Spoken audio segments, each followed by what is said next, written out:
Look, if you guys are doing branded dropshipping and you're under 100k a month, don't bother with emails. Literally get a pop-up, welcome series, abandoned checkouts, set your domains up, configure your accounts correctly, etc. Once you cross that 100 mark, it might make sense to introduce some flows. My primary business is a email marketing agency. We primarily work with brands over 500k a month mark or more. Right now, our biggest is maybe 15 million a month. Boyuan does email marketing for Ecom brands, making over 12 million a month. And he's been doing it for 5 years. He's seen what works and what continues to work. So as a brand owner myself, I took the opportunity to ask him everything I needed to know about email marketing, and he delivered. One of the highest leverage split tests you can do actually is split testing where you're sending the traffic. Like, you will literally lift campaign performance by like 50%. Start your Black Friday stuff as early as possible. I saw people running test Black Friday offers in fucking July. A lot of agency owners kind of like overplay how much they know, because I can back myself on every fucking vertical of email and SMS and retention. The way to win, honestly, on the email side of things is just,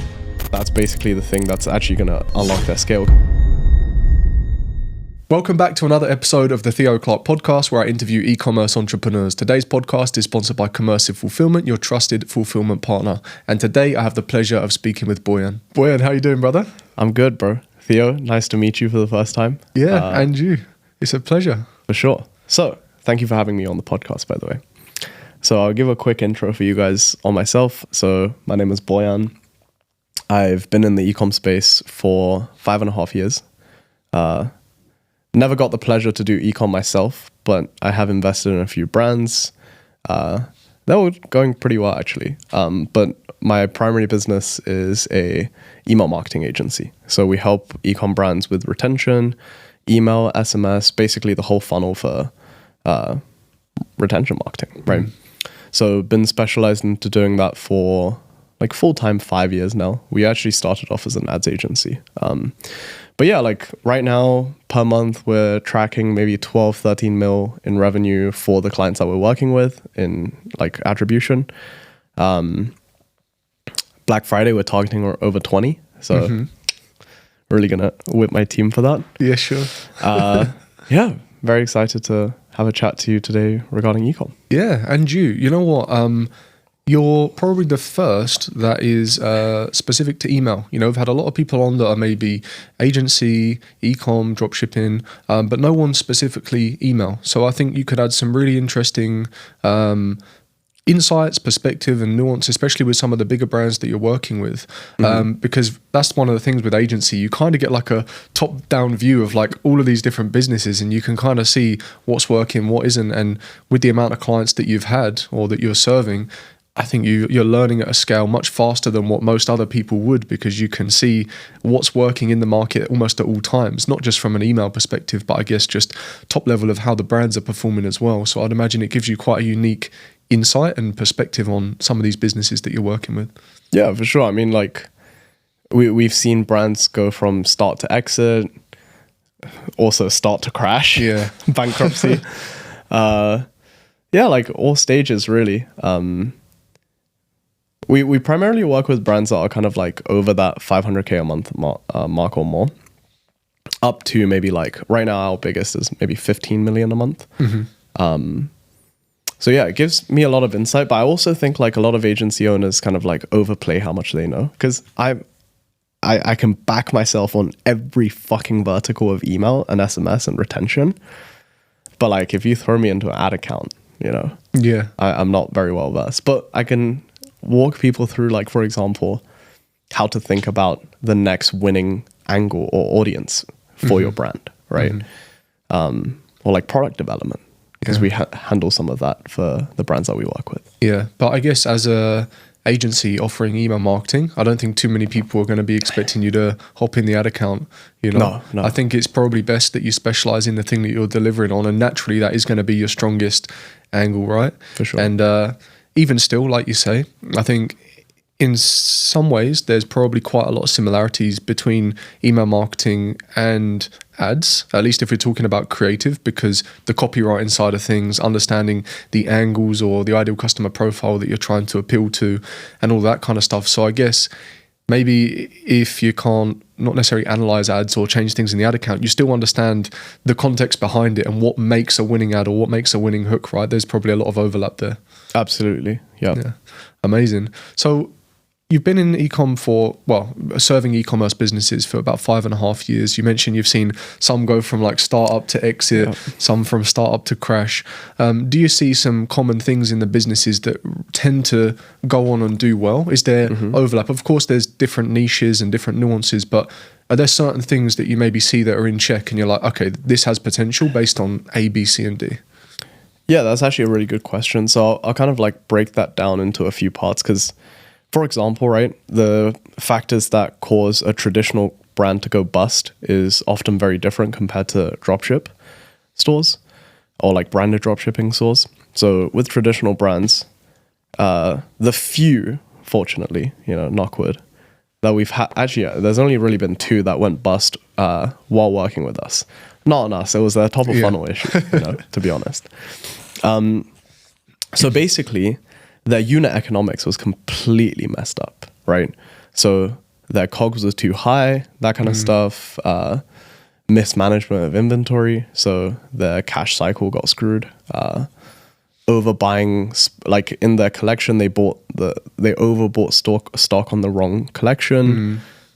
It's actually a lot of operational issues and just like business fundamentals, because, for example, the founder that I have in my head specifically, when he entered the space, he just didn't understand how you couldn't get your CAC below, for his industry, for below, I think it was like $38. I think that was his peak, but on average it's about 45. Industry is like haircut, like shampoos and stuff, and he was expecting to acquire for 15. You get cooked, right? Because his average order value was 36. So yeah, something doesn't quite align there. Yeah. So I guess at its core then, it's just that the business economics make sense, right? Yes. Like your cost of goods, what your competitors are listing it for, what your angles and your USPs are and that kind of stuff. Because I think that's one of the things that I always put a strong emphasis on as well when bringing a product to market is what's the rest of the market saying and doing? You know, what can we source it at? What's it selling at? Who are our closest competitors? If they're selling it a lot more than the market, how? Like, what are they doing to be able to do that? You know, and I think a lot of it, maybe you'll agree or disagree, but it'd be good to get your perspective, comes down to, I think, just positioning in the market, because you can position yourself as a brand. And I think that's one of the best ways to create authority within a niche is by becoming a brand. Because once you're a brand, you can kind of demand what your product is worth, but you need to build the brand perception. I think it's like a full circle, right? You need to build the brand, build the perception, and then you can choose what you charge, and it kind of justifies a premium price point if you're aiming for the higher end in the market anyway. For sure.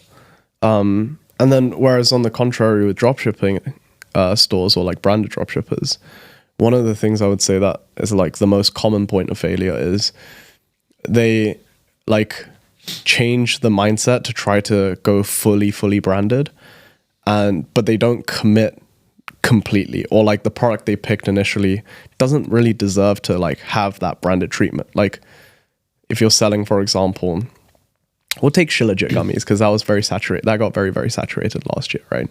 There's no unique selling point. Like you have it's a single ingredient, and the only differentiating factor is just your gummy. Like, it's very easy to rip. So that's kind of one aspect in terms of the product that they pick is just completely wrong for long-term scale. The other one, which actually screwed over one of my clients like really hard over summer, was, and actually I also know a very similar pattern happened to one of my other clients kind of Q1 of this year. Or no, Q3 of last year, somewhere in between that, which is they try to overhire the team and try to build it out as an actual company, and as a result neglected creative output, for example. So they basically accrued way too many fixed overhead costs, and obviously like they were a bit younger, so like they didn't account for seasonality of the product, right? So as a result, they lost a lot of money. I mean, that's the thing. Ecom can move fast in both directions, right? Especially if you're selling something that's seasonal or riding a big wave that is a trend, like Shilajit gummies. I'm sure there's still people taking them, but if you were to look at like Google Trends or some analytical data, it would probably just go like that. And then I think it's probably simmering down a little bit sometime around about now. For sure. And if you caught it at the bottom of that trend, I'm sure you made, a decent amount of money, or even kind of while it was trending. But you know, it can go down as quick as it can kind of go up. It's a bit like a crypto chart, you know, like yeah, it's true. Put your money on the wrong horse and it may come down quite quickly. But I think if it's younger guys as well, and the only reason I say younger is because I think everyone kind of has to go through understanding business economics. Like there's so many moving parts, you know, whether you're talking about ecom or any business really, like, yes, startup costs are low typically for dropshipping, but quite quickly you can acquire overheads if you're not careful, or if you scale and distribute capital in the wrong way, or if you don't know how to do any of that and you're just extracting cash from the business, because that's also not going to help, right? For sure. For sure. I think it can kind of work in both ways, but I guess maybe that's something that you see in the brands that get far ahead and also the brands that never get very far at all. And it seems to come back to that middle point of like business economics, right? Just understanding your margins, understanding what you've got available, where to invest, where not to invest, and most importantly, when to as well. Yes. Like when do you transition from drop shipping to a brand, or when do you outsource a certain element of the business? And I think, I guess one thing I tend to look at is just like what's the ROI of that? Like what's the cost, or what's the opportunity cost, and then what's the potential return on investment? And again, these weren't the sort of things I was looking at when I first got into ecom 5 years ago. I was scared to spend money. I had like a scarcity mindset and all this kind of stuff. And I think it just matures over time, I would say. Absolutely. Actually, one of the things that I thought was quite interesting this year was we started working with one SaaS client in particular, but also just like more, I guess like VC backed or more corporate style clients. And the terminology is so different, bro. Like how you interact with them, like there's like corporate etiquette, right? That's something that I was never taught because I've never had a job, right? So looping the right people in on certain like combos, there's like invisible rules, right? But one of the things that kind of stood out to me was like the way they kind of think about stuff, especially if they're like VC backed or have external investments. They always think like, what is the expected value on whatever investment I make with you, let's say, like in that case it's me. So they're way more like focused on crunching numbers and being a lot more analytical. Same thing with one of my biggest clients right now.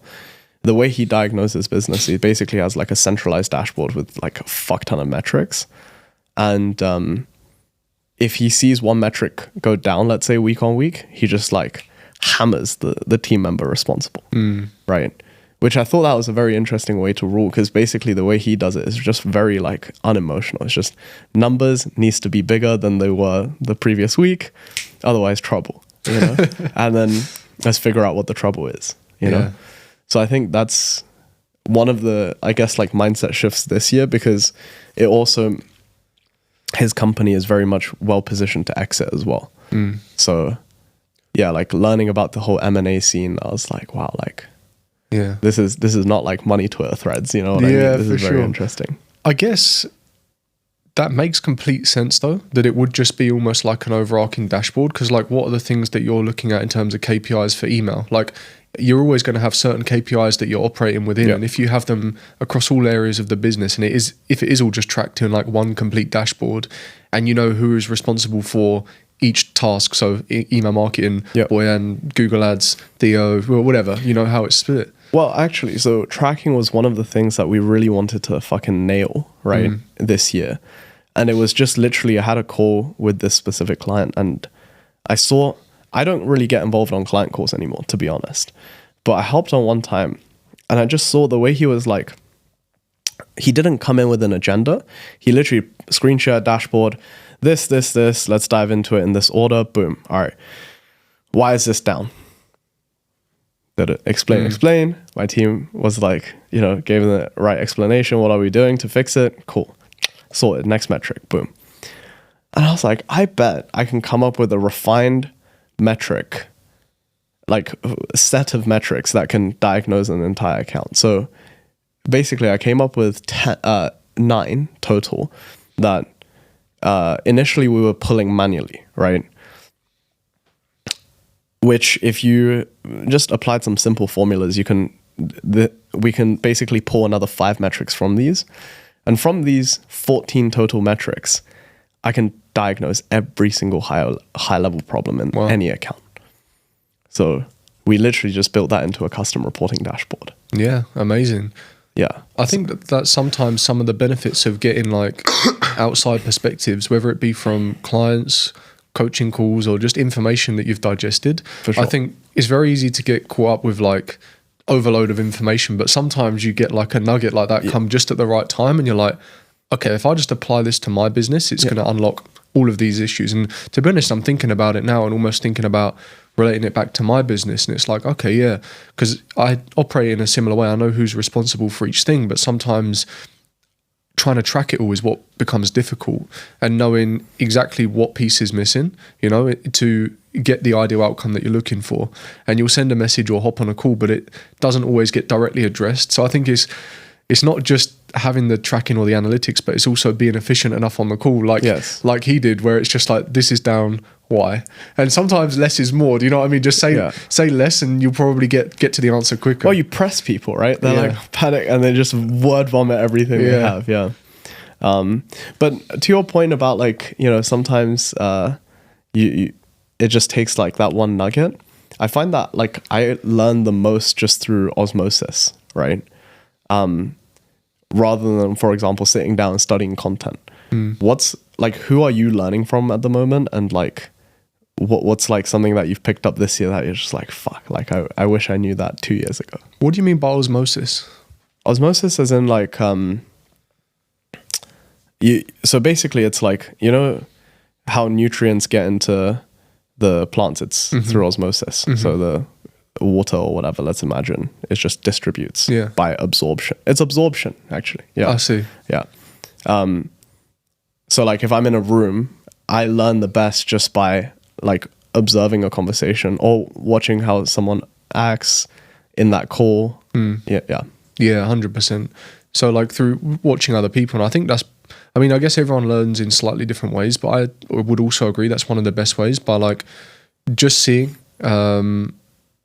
It's just almost like, I guess osmosis is a good word for it. Just taking in what's going on in your surroundings. I mean, isn't that what happens to you when you're a baby? Like you can't talk, you can't communicate. You learn literally just by looking around and pick up words, and it's quite literally what you're saying, right?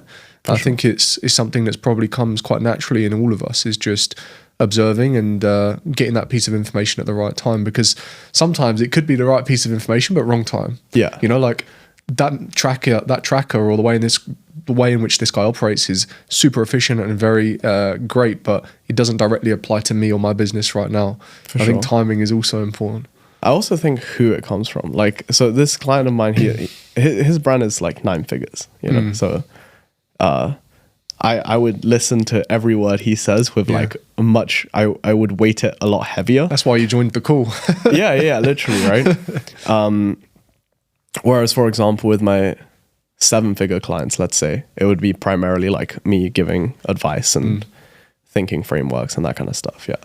So maybe we could dive into that a little bit. You know, you talked about how like the difference in which someone that's doing maybe like 9 figures will operate, which is great. Maybe a little bit unrelatable to some of the people that are watching. But what about those that are 7-figure? Like when you hop on a call with some of these guys, I know your primary focus is email, but I'm sure you probably do give them some advices on other things as well. What are some maybe like common things that you might pick up on, or things that you'd typically advise them on? Attention e-commerce sellers. If high shipping costs, slow delivery times and customer complaints are eating into your margins, then you may already know that these things can freeze your payment processes and drive your cost per acquisition through the roof, limiting your growth. That's where today's sponsor, Commercive, can help. They streamline everything from manufacturing to global fulfillment with 5 to 10 day shipping to over 65 countries worldwide, same-day processing, and even USA warehousing for brands that need it. There are no hidden fees, just fast, reliable logistics and a dedicated WhatsApp support team available to keep you updated in real time. Hundreds of sellers have already switched to Commercive, saving tens of thousands on COGS and shipping, and finally, scaling without the headaches. So if you're still relying on outdated agents and overpriced fulfillment partners, it's time to upgrade. Head to commercive.co or click the link in the video description to get your free quote and find out how much you could be saving. The biggest thing, honestly, is just like thinking about marketing and how they think about, for example, building teams and that kind of stuff. They're kind of 2 very separate topics, but like, for example, on the marketing side, right? A great example actually is one of my one of the clients I signed a couple of days ago, on that call, there was a bit of a miscommunication. Basically, I asked him, hey, what's your revenue like? And he told me close to $1 million. And I was like, what? Because I was asking about last 30 days, but he was talking about lifetime. And I was like, what? Because his product requires, like, the awareness for the market is relatively low, right? And I was like, you scale to almost $1 million a month with just a product, like a PDP funnel. And I was like, fuck. Like, this guy knows his shit. So I was like pitching him on out like a different offer completely. And then at the end, when he showed me the numbers, I was like, wait, hold on a minute. You meant like $1 million lifetime, right? Okay, cool. So that basically made everything make sense. So I was able to give him the piece regarding advertorials, and that's basically the thing that's actually going to unlock their scale, because, you know, that they could probably milk another 150K a month with how they were currently scaling. Because he had a fuck ton of like ad creatives already being tested, right? Creative volume is not the issue for him. It was literally just like he was limited by like market awareness. So it's more like, I would say, principles of marketing as opposed to, and like unit economics, that kind of stuff that I advise on, as opposed to here's how you write a hook. For an ad, because I'm not the best at that, right? Yeah. On the ops side, hiring. So one of the things that we're really strong at is in HR, because obviously agency is a people's business, right? So we have very strong candidate pipelines, lead sources, rigid interview processes, probation. There's like fucking benefits now. And it's just like, it's like a proper company, you know, we have HR, etc. Yeah. That was when, you know, like when you're younger, you're just like, well, HR is a bunch of like woke nonsense, isn't it? Like, the fuck do I need an HR for, you know? Like, can't even bust a joke in my own agency anymore. No. But like, HR was actually one of the like biggest unlocks. Wow. Early this year, because it just made the level of talent that we can bring in so much higher. Right. There was one thing I wanted to ask, and I guess it reinforces kind of how we started this conversation earlier, when you were talking to that guy who'd done a $1 million lifetime revenue, and even though you're assisting primarily with email, you were able to see that actually there were some inefficiencies, or maybe not inefficiencies, sorry, but there would be a point where he's going to reach capacity of bottom of funnel or middle funnel traffic that's already aware of the product that he's selling or the pain point that it solves, and therefore the next step would be to work your way back up the funnel, implement advertorials, listicles, that kind of stuff, to unlock more top of funnel awareness. And I guess again, that's an example of where you have that perspective of what you can see that's working on the other brands, and you know, like what someone may need to apply. The point I wanted to make, or what I wanted to ask, is how does that then directly correlate to what you're doing on email? Because one of the most common ways that I know people will get email signups is obviously an exit intent or like a pop-up, usually a discount. But what are some other ways that you can build your mailing list and therefore leverage email more efficiently with a bigger list? For sure. It's actually a really good question. So basically with mailing list, if you think about a graph, right? On the y-axis, you have volume. On the x, you have quality. They basically have an inverse relationship. The higher the volume, the lower the quality. Same with traffic. You know, like conversion, ads, costs has a higher CPMs. Web traffic is basically like they're just dishing it out to you for free, you know? Same stuff. So, for example, you can use platforms like retention.com and that kind of stuff to just ram you with emails, but like the quality sucks, right? So the balance that we've found has been just literally using a combination of pop-ups, just native integrations. If the client has budget and wants to go to the next level up, not budget, but corporates, they have marketing budgets. But like, you know, if you're dropshipping, Black Crow works really well, because basically could you expand on that, because I'm not sure what you mean. What do you mean? Like you said native, and then you just said Black Crow. What do you mean? Yeah, so Black Crow is just a third-party app. Okay. Basically, they read like a site's heat map and they collect data, etc., and use AI to identify like when to show the pop-up again a second time, but to a very select portion of viewers. What happens is your opt-in rate goes from, let's say, 10% to, whereas on the Black Crow pop-up, the second time, the opt-in is like 30 to 50, you know? So you're able to drastically kick up the volume of lead capture. Yeah. But like customer.ai, retention, Elevar? Elevar, I'm familiar with Elevar, but I thought Elevar, unless they've got a new tool, was more about conversion tracking, but maybe they do something with. I can't remember if they have an email growth tool, but feature. But like these tools, they don't give you the best quality because it's a volume play, right? So yeah, it's always a trade-off, you know. But what about external to your website or the client's website? How are there any ways you can leverage something more on the front end, like maybe in the ad funnel? Yeah. The reason I say that is because I know in the past it used to be more popular than what I see now to run like Lead giveaways, lead magnets for Ecom. But it was my observation that the quality of the traffic was just people that would never buy. They just want the free stuff, right? Bro, I see sometimes people post on Twitter about, I just like, here's how you print this Black Friday. You run giveaway or like discount, whatever, doesn't matter. But you're running lead gen ads, long story short, right? And then you plug them into a 10-day nurture sequence and and then you 6x ROAS. We've spent 60K, and this was back in 2020. So I tested it back in 2020. Every year clients ask me about this shit. Our ROAS back in 2020, obviously, you know, not as good as at like ad creation, etc. as I'm now probably, but like our ROAS was not even 0.1 by the end of it. We could have executed on it horribly, but our strategy back then, identical to like what people are tweeting about. Yeah. And personally, I don't know a single client, a single agency, any of my student agency owners that ever made that strategy work. The unit economics are fucking horrible. Back then, the CPLs for emails were like anywhere from 5 to 15 cents. Now, if you buy a lead, like an email address on sales conversion objectives for or like even just anything, like less than 20 cents in the States, you're cooking, right? But your CPLs are through the roof. You basically buy 4 leads and you're betting on the fact that you can convert, let's say 25%. Unrealistic. It's just crazy.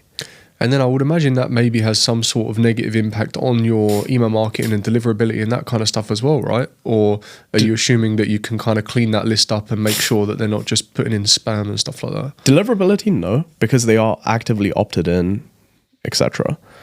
It's literally, they're just not interested, bro. Like, for example, right? Think about it like this. If you were running giveaways, the mindset people, as you said earlier, it's like, I just want free shit. But if you run, let's say, a percentage discount, sure, they're interested in it, in the discount, but like your CPL is still, let's say, 25 cents. You're driving them to a form. In what world can you possibly get a higher return compared to if you just drove them to like advertorial, listicle, product page? Literally anything, bro. Quiz funnel, micro commitments, like literally whatever you want. Yeah. You can't beat it. Yeah, completely agree. At least that was my perspective on it as well. But I was interested to see if you had any other insights as to maybe how people are actively building their mailing list outside of just web traffic. Not that many ways. There have been like smaller tactics, but this only really applies to branded brands, right? So for example, brands with big Instagram followings, you can do DM email capture or like scan a link for SMS capture. The instance that I've seen the craziest ROI is one of my clients that we worked with for maybe 2.5 years. They started a B2B branch of their business and they did lead gen ads for B2B, and they basically had to deal with a supplier. saying, hey, we can bring you B2B orders, give us much better deal, we'll have less margin, but the volumes will be fucking nuts, right? So that worked incredibly well, but that's very specific. You know, not every product suits B2B. But where I think there's opportunity to be exploited is, for example, one of my clients, they sold, let's say, a home decor item, okay? That restaurants and that kind of stuff needed. Wholesale was actually a decently big channel for them. And I think would have been bigger if he executed correctly.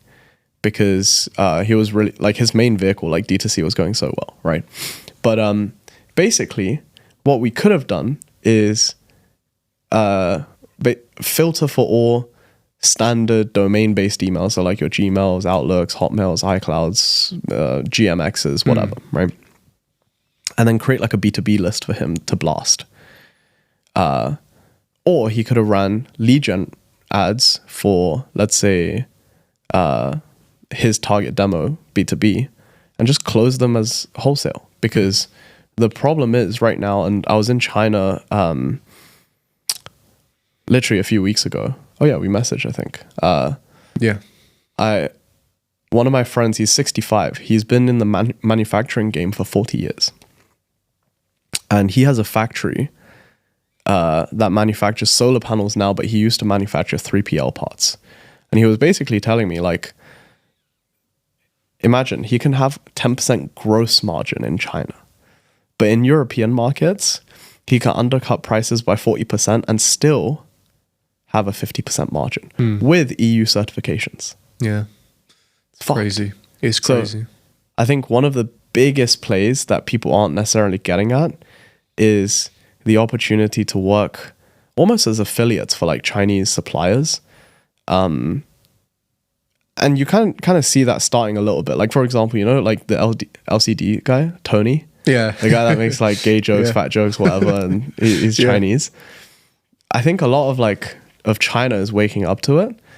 And if China tries to go after a Western market, I think the West is going to get murked. Like, yeah, I can see it happening. Like you say, Tony's kind of paved the way for that, or at least shown that what's possible, right? Yep. And in a comical way as well, and actually got the attention of a lot of people over here, which is great. How many people can replicate that in the way that he did it? I don't know, because he is a character and he's got personality, but it goes to show that it can be done. Like, the proof of concept is there.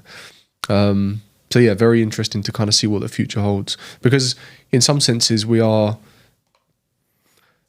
not being middlemen as an ecom brand, because a lot goes into it, but like they're still the manufacturers of the product. Like they have the core component.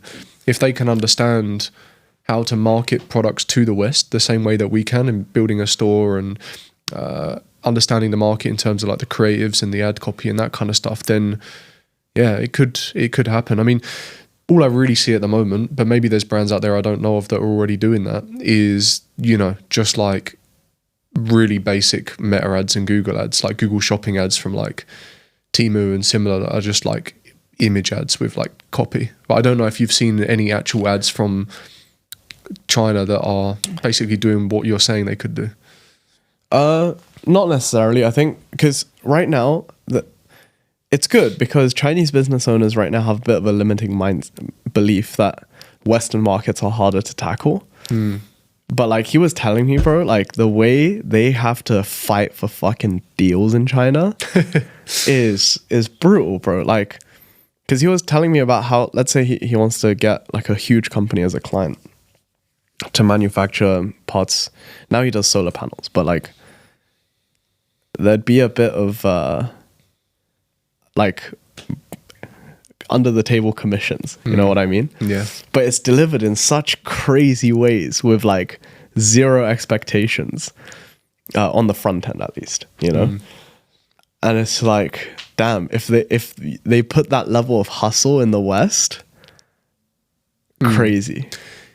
It's just the unknown, I guess, that they maybe lack. Is just the perspective of visiting the West. The same way I don't have a perspective on China because I've never been there. So I guess if they could spend more time in the West or understand it, I think they could probably crack it. I mean, I don't know too much about the Chinese market or what their advertising efforts are like or the market out there, but like, you know, marketing is marketing basically. As long as you understand who your demographic is and you understand the market, I think you can do it. But I guess speaking of marketing and relating it back to email, would be great to get your thoughts on Black Friday and maybe how you're prepping with some of your clients for that. Sure. But before we do, just to kind of tie off what we were talking about, let's say that someone has built, you know, a reasonable sized mailing list, either through, you know, pop-ups on site, and they have some pretty warm leads. What are some like automations or low-hanging fruit you think that people should immediately kind of implement from like an email flow perspective, or like some definite campaigns that they should maybe be sending? Look, if you guys are doing branded dropshipping and you're under 100K a month, don't bother with emails. Literally get a pop-up, welcome series, abandoned checkouts, set your domains up, configure your accounts correctly, etc. Just don't touch it until, like, there's not really a crazy need for it, you know, because your main problem as a business back then, like at that stage, is just product validation, market validation. Once you cross that 100 mark, it might make sense to introduce some flows, etc.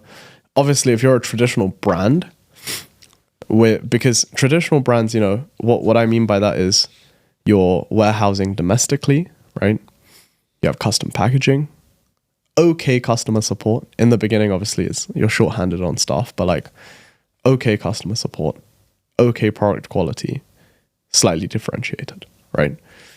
Heavy on the domestic shipping, by the way. Like, there's literally, if you're under 100K and you don't have domestic shipping, don't do emails, because you're competing with the likes of 2-day shipping from Amazon, you know?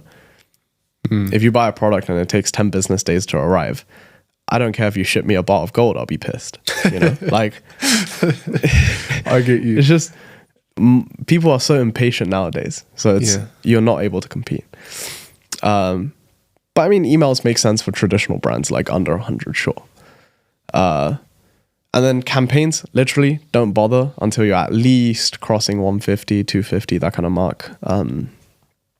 Yeah, but emails is not that high leverage of a play in the very early stages, because you can invest hours and hours cranking out the best emails, and then you need to shut down your store because of a cease and desist or a DMCA or like ad account bans or whatever in 2 weeks. So it's not worth it.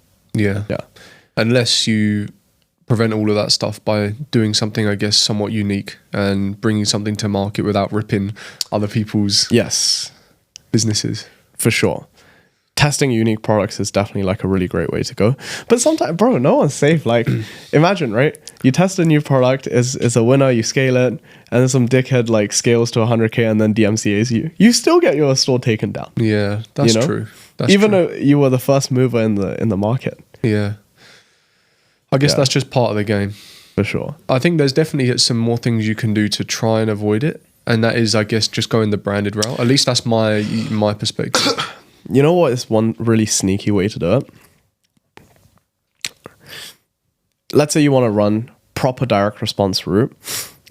You can have, let's say your brand domain is brand.com, right? Your advertorial is another URL. So that way, and you run your ads through the other URL.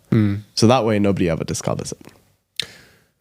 At least in Facebook Ads Library. Yeah. If your ad counts increase too much, then people will obviously find your funnel. But by that point, you would be senior enough in the market where, you know. That's very true. You'd also be invisible from Google Shopping as well, because that's where a lot of brands get discovered. That's typically where I'll do my research when I'm launching like a Google Ads branded dropshipping store. Is I'll look at the Google Shopping results, do the competitor research, which is kind of like your version of Facebook Ad Library, right? Yes. Like, you can see what people are listing for, what they're selling at, what their cross sells and upsells are.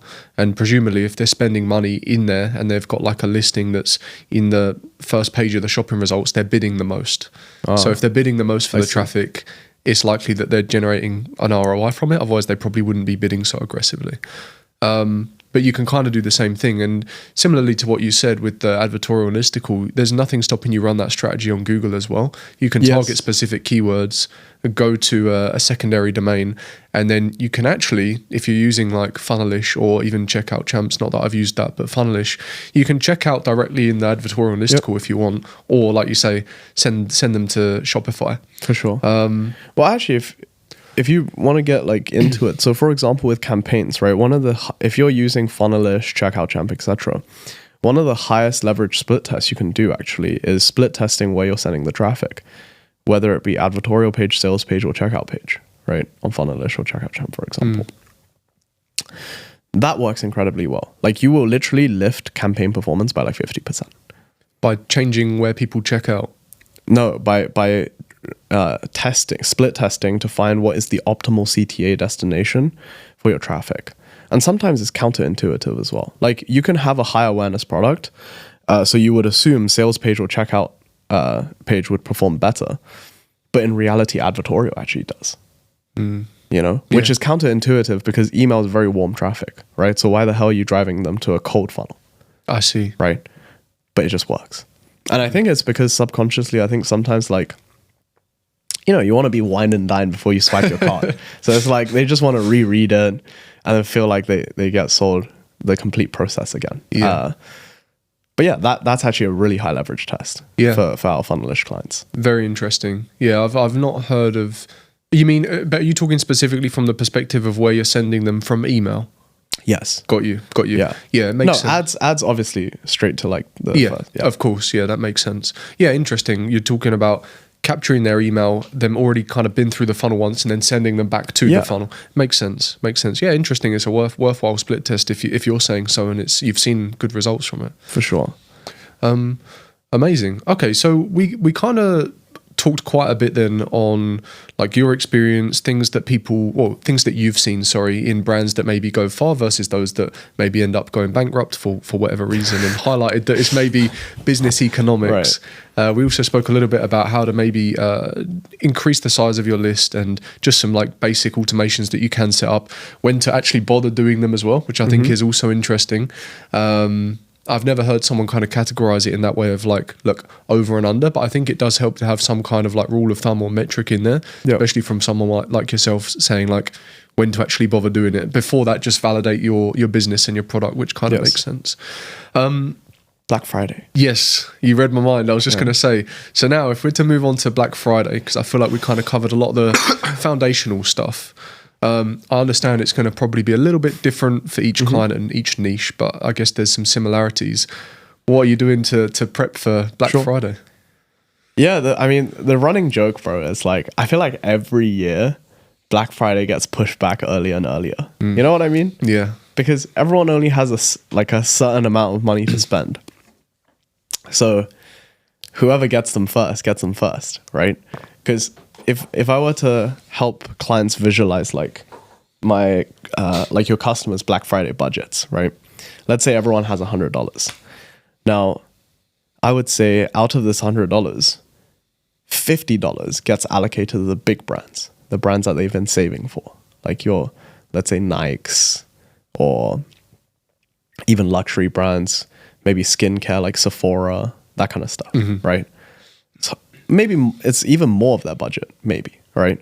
But it's basically like half of that budget you cannot hope to capture if you got on your knees and begged them for it, right? But the other half, and this is why I think like people start early and early every year, is they start spending that whenever. So it's in your best interest to start your Black Friday stuff as early as possible, you know? Yeah. And I think the issue with, for example, traditional brands that don't necessarily understand D2C as much, when they compete with D2C native people, they get wrecked, right? Like, for example, if you look at Comfort, if you look at Obvi, if you look at any of the major brands, MyProtein, you know, Gymshark, they always have offers. Always. Because otherwise, there's no urgency. There's no, like, why do I need this shirt of yours? I don't. I can wait 3 months, 2 months, whatever. I have shirts to wear at home, right? But the offer is to create like the reason to buy now, and it's the easiest way to do so. So historically, our clients just push it back earlier and earlier. Back in 2020, we got away with just basically doing Black Week, Cyber Monday, Black Friday. But then it became Black Month. Yeah. Right? And like last year or this year, I saw people running like test Black Friday offers in fucking July. Wow. So it's like, sky's the limit. Yeah. You know? And they're actually framing it as Black Friday, or you mean they're just running offers like in anticipation? Early bird Black Friday is here. Wow. Yeah. That's very early. I mean, I've definitely seen the Black Week, Black Month. I haven't seen it. But that was a transition, right? You saw that happen. Yeah, I did. Yeah. You know? Yeah. So the way to win, honestly, on the email side of things is volume, right? We have clients that we're sending 1 campaign every single day for, 2 campaigns every single day, 3 campaigns every single day. Like, volume is literally the thing that wins. Now, people think, oh, I'm going to piss off my customers. I'm going to, like, I don't want to overstep any boundaries. I find that a lot of, more so that's like on the European side. It's like the mindset is more conservative. A lot more of my American clients is like, fucking hammer them, like cash, give it all to us. So I find that but the truth of it is volume always converts more. And the way I kind of think about it logically is like, okay, imagine ad frequency, right? Do you get more conversions if your ad frequency is 1 or 100? Yeah, it's a good way of looking at it. Your conversions is obviously higher at 100 frequency, right? Now the efficiency is a different story, because let's say you have 1 frequency, you might only convert 1%. At 100, that's 100x in difference. You might only convert 5%, which is 5x, right?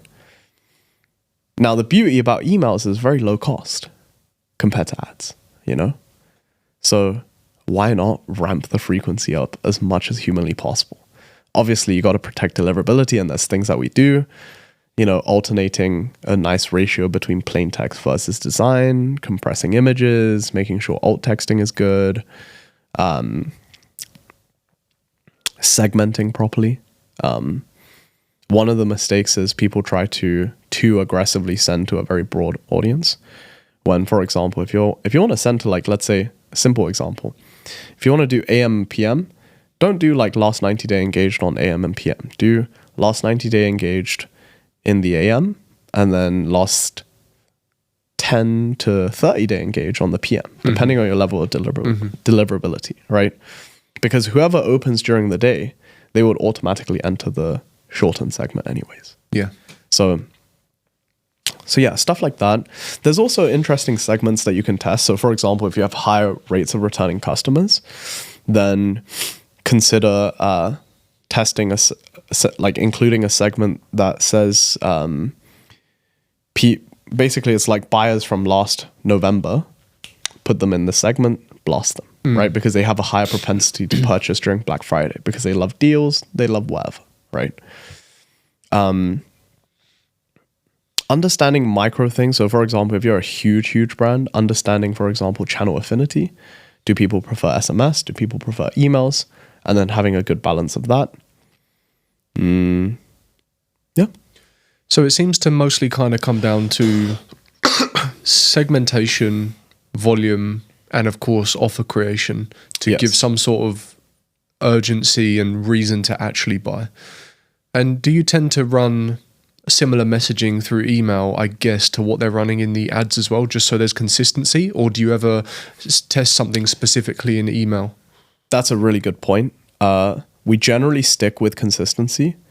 For example, if you're doing weight loss, let's say, and you're doing a lot of scenario-based video ads, then we stick to scenario-based copy, right?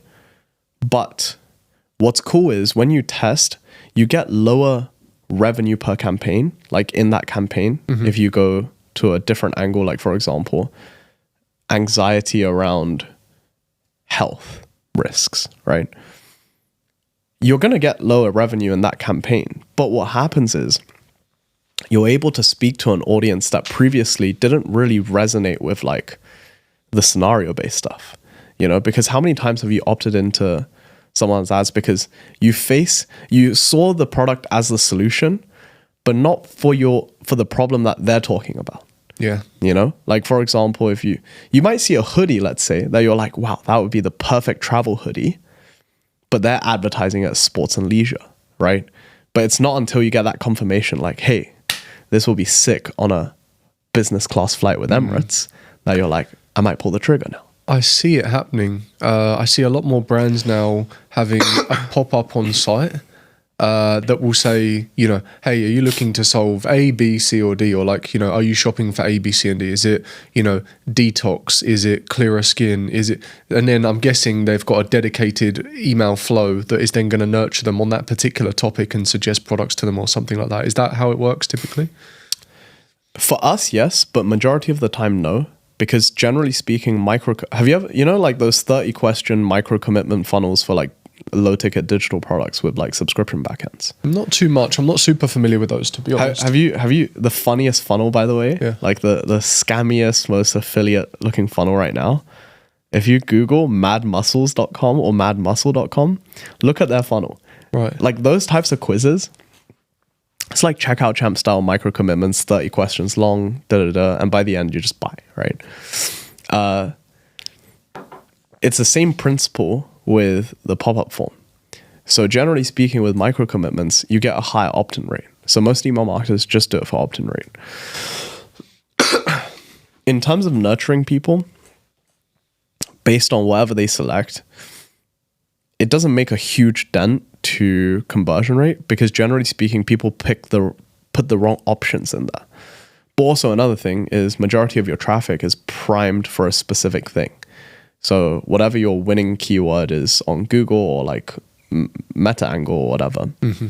One of the biggest revenue shifts I had in e-commerce was when I realized that not everything needs to be constantly tested, tweaked, and optimized, although I know it's tempting. But some things like OmniSend email and SMS automation, you build once and they just keep converting in the background. And you only really need 3 automated flows to start seeing results: a welcome series, cart abandonment, and browse abandonment. That's it. You set them up once, personalize them to your customer, and they'll just keep converting visitors into sales. Even though automated emails make up just 2% of total email marketing sends, they actually drive 37% of total email revenue. And 1 in 3 people who click an automated email actually go on to buy. On average, OmniSend users see $68 back for every dollar spent. And when your back end is dialed in like that, your ads become way more profitable. It plugs straight into Shopify, takes minutes to set up, and comes complete with award-winning 24/7 customer support, as well as free migration for those that need it. Just hit the link in the video description and start turning your traffic into real profit with OmniSend. And if you're ready to get started, you can use discount code THEO30 to get 30% off for your first 3 months. That's what they want anyways. So if you have like acne prone skincare, you know, people are going to select, reduce acne. Yeah. Rather than like talking about pores or oily skin, you know? Yeah. So it's more so there as a function to increase pop-up rates, opt-in rates. But what's cool about it is it helps you inform the balance for top of funnel marketing. So if we were to implement it for clients, we often ask, hey, look, what are you unsure about in terms of what your audience is facing? Let's try to address it by giving you data in the pop-up. Other cool things that we do is like post-purchase surveys, right? So underutilized, I think. Yeah, like 100%. Like, hey, take this survey, enter to win a credit card, not a credit card, enter to win like a Amazon gift card or whatever. Yeah. And they give you mad insights, bro. You basically, to keep it straightforward, 3 multiple choice, 3 long form. You run the long form answers through GPT for sentiment analysis, and you get a really good picture about like who your exact avatar is. You know, and also the answers you can use as testimonials in your emails as well, or as the basis for stories.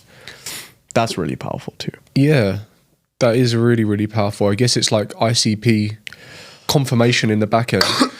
And then I guess one other thing that I think is interesting or would be interesting to know is how can you get the most reviews as possible? Because I think that's also a big social cue, or like a big green tick for some people. You know, it's like Trustpilot reviews. I know it's things that I check myself. How can you get as much of that as possible? Yeah, great question. So basically, you got to pick your review platform, right? I always recommend brands just drive everything to Trustpilot or Google, whatever focus you want, right? Because with with your site, if you're using Luke's or whatever, you can control it, right? Yeah. Or just upload a CSV, to be honest. Pretty much. But with Trustpilot, it's tougher. It costs a lot of money per review if you want to like black hat that shit, right? So what we do for clients is, let's say post-purchase, we send an email, there's like 5-star ratings, right? If you pick anything, if you click on anything less than 3, then we direct you to a contact us I do form. the same on my store. Yeah. And then that doesn't get you the highest volume, but it gets you the like most positive reviews. You know? Yeah. Because I reviewed recently, obviously I only launched the brand like 4 months ago, and there's been a half decent amount of Trustpilot reviews so far. Only 2 so far put like 1 or 2 star. And it was actually really good feedback as well. It wasn't like one was just a customer trying to say they didn't receive the product when they did, and the case was run in our favor anyway, but they still tried to leave a negative review. The other was actually about like utility of the product and things that could be done a bit different, and you know, genuine feedback where I was like, oh, okay, this is actually something that I can take to my supplier and something we can work on. If this pops up multiple times, at least it's on my radar now. You know? Sure. You know what's actually such an underutilized thing? I first came across this because one of my clients got offered this as a service by, I want to say, a Dutch agency. I don't know the name of the agency though. But they basically just have a team of VAs that just pick up the phone and call your customers. And it's like, that sounds so retarded, but like, of course it works. It's like, hey Theo, this is Boyuan, founder of XYZ. You're like, fuck off, I haven't got my product in 10 days. How many times are you going to ring me? Yeah. It's like, who is this Chinese man? No, but like, you could literally just ask them. It's like, I'm the owner. I literally want to like really hear your opinion because we value all our customers, blah, blah, blah. And I'm 100% guessing, like if you give them a 30% discount to buy now, your conversion rate on that call would be insane. Yeah. You know? So you mean even calling cart abandoners, or you mean post-purchase? Post-purchase. So you get their thoughts, right? Because the Q&A portion is the thing that builds the trust in the brand, right? Because you're basically asking them questions. They can tell that you really care about the customer experience. And then at the end, if you just say, hey, by the way, like, look, Theo, I really appreciate your time. Thank you for, taking the time out of your day to speak to me. Just like as goodwill, I'm not trying to push this on you. I don't want to sell this to you, but I can give you a 40% coupon code that is like valid for the next 2 days. Yeah. If there's anything that you remove from your cart and you didn't want. Yeah. It's a really good idea because like you say, that pays for that's like a self-liquidation off of a VA costs. Yeah. Well, it would probably more than cover the cost, depending on the price point of the product that you're selling. But yeah, that's really interesting. But these are the unique things where I think people just kind of get stuck within the constraints of what they think e-commerce is. Yes. And a lot of the time people don't think outside the box. Like, that's not true. Like, you know what I'm trying to say? Like, there are so many unique little things that actually you think, when we're going back to what we were talking about earlier, like investing in something, what's the ROI? You said it yourself there, like, actually that could increase your conversion rate on the back end from traffic that's already warm. It's almost like a post-purchase upsell, but like a direct message from the founder. So like you say, depending on how many people actually answer and how many people go on to purchase, but it could have a very high ROI just to pay a VA or someone who can literally call them. It's really interesting actually. And I guess the point I'm trying to make is there's always things you can do when you're trying to truly actually build something. Like if you're just building a dropshipping store and you don't really intend on like running it for a long time or branding it, probably don't bother. But if you're trying to actually build something that is like a sellable asset, because we were talking earlier ahead of the podcast about, building something that's actually sellable and it's like launching in the US market and going through that route as well. And I think these are all the unique nuances that add more perceived value to the brand. I'm not saying that a buyer is going to specifically be looking for like a post-purchase call and stuff like that, but it just adds so much more perceived value because you're not so dependent on new customer acquisition all the time. You've got these little things operating in the back end that actually add higher AOV, customer lifetime value and that kind of stuff, ultimately increasing your AOV. For sure. So I think there's a lot of little things where if you really sat down and brainstormed it, you could probably do quite an interesting test of just like different ways to uplift your AOV aside from just like the normal routes. For sure. Actually, one of the co-founders of Cluely said something that I thought was really interesting. It's like how you 100x is always by making like stupid moves that logically just doesn't really make sense. Yeah. You know? And I was like, okay, that's interesting. Because actually in business it's very easy not to be wrong, right? Because if I asked you, yo, how do you grow a brand? Run meta ads, get a creative strategist, Google ads, yeah. Target these keywords, make sure your unit economics make sense. But like, what if I told you it's like, yo, like, how the fuck do you build the next like Nike, right? The approach would probably be very different, right? Yeah. Like, because for example, look how Supreme launched, you know? Look at how Kanye did the Super Bowl ad, right? Not what he did recently, but Yeah. that was hilarious. So I was like, wow, like, because that got billions of impressions. Yeah. Well, You he's know. a master marketer, really. 100%. Yeah. But he's also a really good brander. So it's Yeah. like, yeah, I think, yeah, I really cannot wait to see like where, for example, like I'm at like in 20 years and just how different I think. I think hopefully I'll be able to look back on myself and just like, bro, you were such a retard. Like, what the fuck? Well, maybe that'd be an interesting way for us to kind of pivot towards a transition of the end of the podcast, you know. For sure. I would add to that before I ask you a final question and just say, I often say that as well, like not quite that way, but I always say, I'm sure it will end up becoming a depreciating thing at some point, but I enjoy getting older at the moment because each year I just understand so much more stuff. I feel like I'm wiser and it unlocks just like so much more perspective on things. Obviously, I'm sure once I continue to grow older, there'll be a point where I'm like, okay, now this is diminishing. I want to go back. All right. But where do you think you might be in, well, maybe 20 years is a bit too long. Or maybe what we could say is, what are the things that you're working on now? And like, maybe where do you have not like a set out plan, but like, where do you see yourself in like the next 5 years? What's the goal? I have a decent 5-year plan. 20 years, I don't know. Longer term, ultimate goal is I want 100 M's and I'm out of the money game. I don't want to play the money game beyond that. But shorter term, let's say 5 years, there's a few types of companies I really want to build. I want to break into a different vertical because the problem with the agency is, I mean, my company valuation is decent, but like the issue is, unlike in Ecom, there's no dial for me that I could just turn and 10x the business, right? Because in agency, you're always balancing like fulfillment versus sales. I can acquire like 50 clients in the next 60 days, but like it would go to shit like my LTV, you know? Yeah. So yeah, I cannot wait to dive into building the next vehicle. That's going to be a lot like higher leverage, or higher multiple, you know? That's the biggest thing I'm excited about. I also have like other hobbies, bro. I think like the thing about the money space in general is people get so like geeked out about like, yo, I'm gonna fucking lock in for Q4, you know, like I'm gonna In the trenches. do this. Yeah. Like it's just they trench for too long, and you kind of miss out on the part about life that like makes it cool, you know. Like I got into spearfishing last year. Wow, That's like that's a first. I've never heard someone say that. It's like the craziest sport, bro. It's sick. It's like you just jump in the water and you just fight fish for like 3 hours, 4 hours. It's fucking nuts.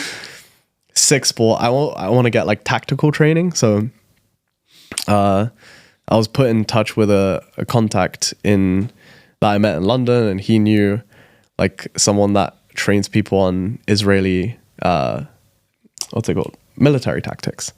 And I thought that was very cool because he was telling me about the history of like their military tactics is basically every citizen needs to be combat ready in 6 months. So, their way of training is very much like, because everyone gets to like time on the field, I see. to put it.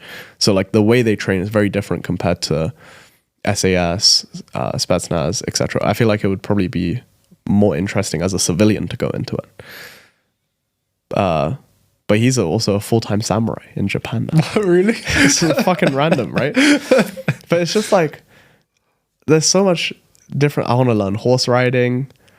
I want to get more into Muay Thai. So much different stuff, bro, outside of work. Not saying that it's like I'm distracted. I actually feel like I'm more focused as a result, because it's very much compartmentalized, right? Because if you look at your day, you're not that productive for like, nobody's productive for 12 hours a day, like every single day. Maybe when you're broke, like, and you're really like, you basically have the option of eat, go for a walk, or work. Yeah. Then it's like you can actually be productive. But like, as you level up, you also need more stimulus and inputs, Definitely. And just time to think, I think. Yeah.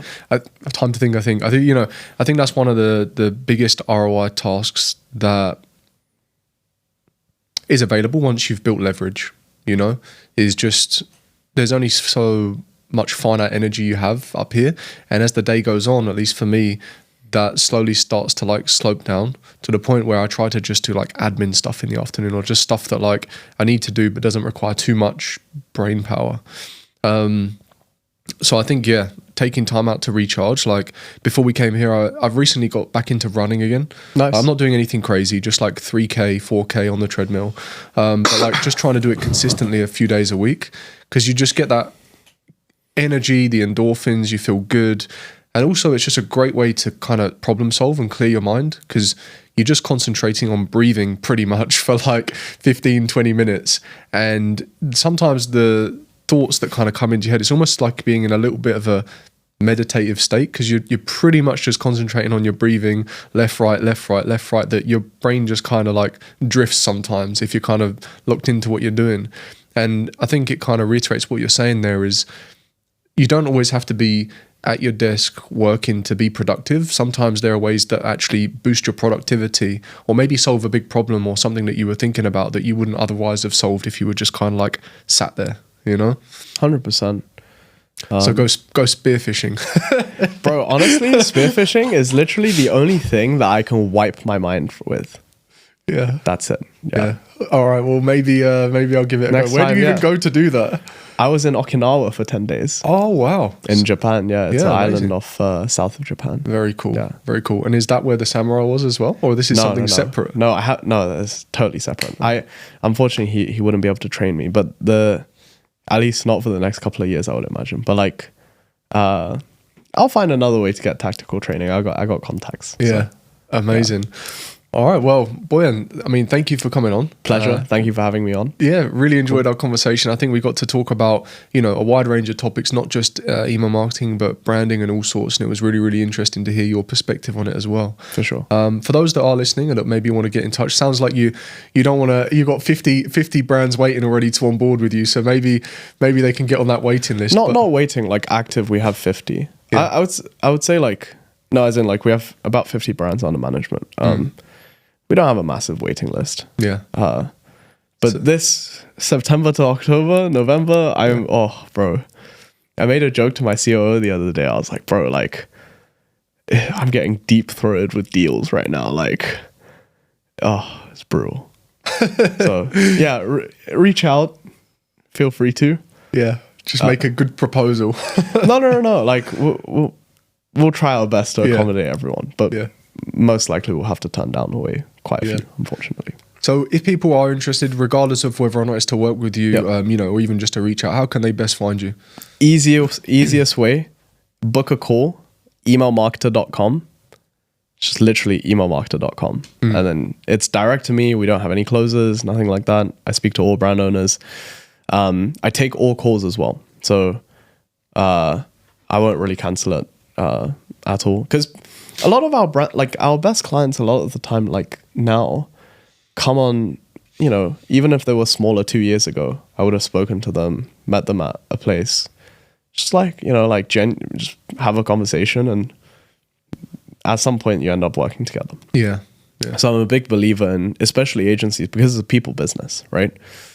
If you try your best to help everyone, it's not that they'll help you. It's just naturally you just like end up doing business together, or like positive word of mouth. Like the amount of times I've had, like, for example, guys that I had a call with that didn't qualify, that ended up qualifying either eventually, or just like referring friends, or it's great. I love helping and speaking to brand owners, Yeah, amazing. I think it's a good model to live by, regardless of whether or not it's just agencies, just helping others as well. And I think this is a great place to do it as well. I think you shared some interesting perspectives. For sure. And I guess if anyone wants to know specifically about how they can apply some of these things to your brand, to their brand, they can get in touch. For sure. And book a call with you.